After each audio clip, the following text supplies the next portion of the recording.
The flash is blinding, sudden, and terrifyingly hot.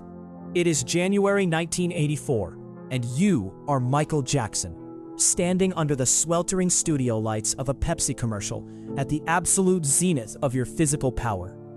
You are an invincible pop god, dancing down a fabricated staircase, unaware that a pyrotechnic display has just fired prematurely directly behind your head. Smoke billows. A spark catches.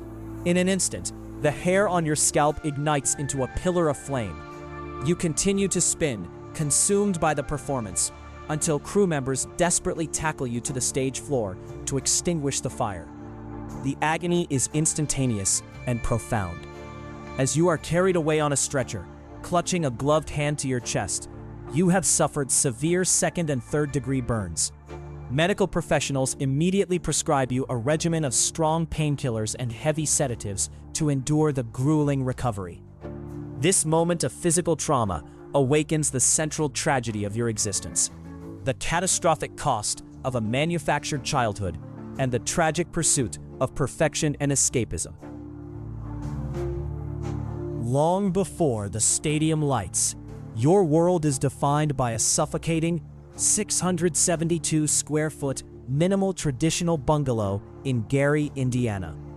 11 members of your working-class family are packed into this tiny space, but the air is dominated entirely by the terrifying presence of your father, Joe. Late into the night, he sits rigidly in a chair, a leather belt gripped firmly in his hand, overseeing grueling rehearsals. Every misstep or flat vocal note is met with immediate, harsh correction. By 1969, this relentless discipline yields massive cultural dividends. The Jackson 5 relocate to California, sign with Motown Records, and achieve 4 consecutive #1 singles. Yet, this monumental success demands the total sacrifice of your innocence. As a young boy, you stand alone in a sprawling, luxurious hotel room. You press your forehead against the cold glass of the window, looking down at a nearby park. Tears stream down your face as you watch normal children running and playing in the grass. A simple, joyful peer interaction, strictly forbidden to you by the demands of stardom. Society marvels at prodigies, conveniently ignoring that a child's extraordinary genius is almost always excavated at the merciless expense of their youth.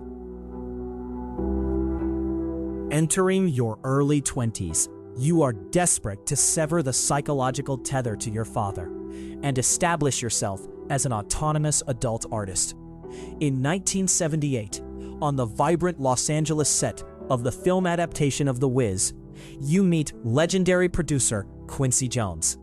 The creative synergy is immediate and electric, culminating in the release of your breakout solo album, Off the Wall. The record is a masterclass in pop and soul, yet the music industry enforces rigid racial boundaries. At the Grammy Awards, the establishment firmly relegates your masterpiece to R&B categories, denying it major general field recognition. This systemic rejection triggers a maniacal competitiveness within you. Staring at the ceiling of your bedroom, you make a solemn vow. You refuse to be marginalized.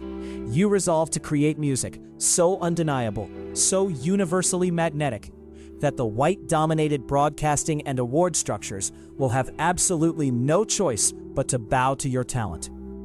Systemic rejection fuels an obsession with perfection that will accept nothing less than total cultural supremacy. Between April and November 1982 at Westlake Recording Studios, you forge that undeniable weapon, Thriller. The album shatters every conceivable global sales record, transforming you from a mere singer into an omnipresent global megastar. You popularize the moonwalk, gliding backward across stages and mesmerizing millions. By turning the music video into a high-art promotional tool, you force the nascent platform of MTV to play a black artist in heavy rotation, fundamentally breaking American racial barriers in broadcasting. Yet achieving ultimate cultural supremacy isolates you at the absolute peak of the world. With unimaginable wealth and fame comes a paralyzing self-scrutiny. You develop a deep-seated body dysmorphia focused heavily on your nose. The physical feature is a constant, painful reminder of your father, who relentlessly mocked your appearance during those claustrophobic years in Gary. You begin undergoing rhinoplasty, physically altering your face to escape the reflection of the man who terrorized your youth.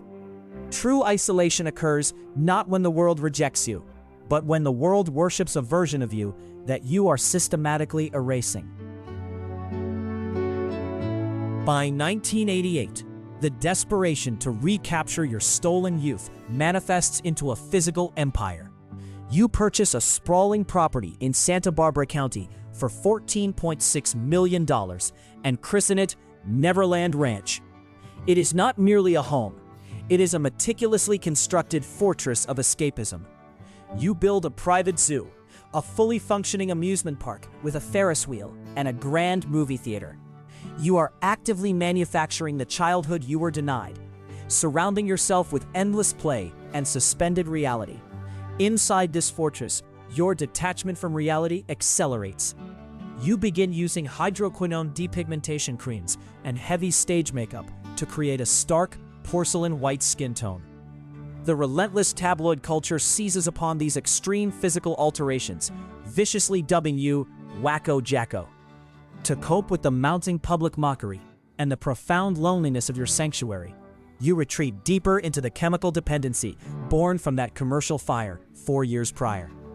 Your wealth allows you to build a paradise, but it is a paradise that steadily drains your humanity and physically walls you off from the adult world outside its gates. In 1993, the safe haven you constructed is violently inverted into a nightmare. The parents of 13-year-old Jordy Chandler accuse you of devastating allegations of misconduct involving the young boy. The fortress of childhood innocence you built to protect your fragile psyche becomes the exact instrument of your public shattering. The media frenzy is apocalyptic. The gleaming, unassailable image of the global pop king fractures overnight, replaced by dark suspicions and invasive investigations. Terrified of a drawn-out public spectacle and emotionally exhausted, you agree to pay a staggering $22 million civil settlement to the Chandler family. The civil case is closed, but the cultural damage is irreversible. Immense wealth can procure rapid legal resolution, but it rarely purchases permanent public absolution. The settlement leaves a permanent scar on your public image, fundamentally altering how the world views your affinity for children and your isolated life at Neverland. A decade later, the erosion of your empire reaches a critical juncture. In 2003, you allowed journalist Martin Bashir to film a documentary about your life, desperate to show the world the purity of your intentions. Instead, you sit on camera and openly discuss sharing your bed with young children, completely failing to grasp how a deeply cynical public will perceive this admission. This catastrophic miscalculation leads directly to the 2005 criminal trial, where you face the terrifying prospect of imprisonment. After months of grueling testimony, a jury acquits you on all counts. A legal exoneration restores your liberty, yet it does nothing to repair a fundamentally broken mind. Despite the vindication, you are deeply indebted.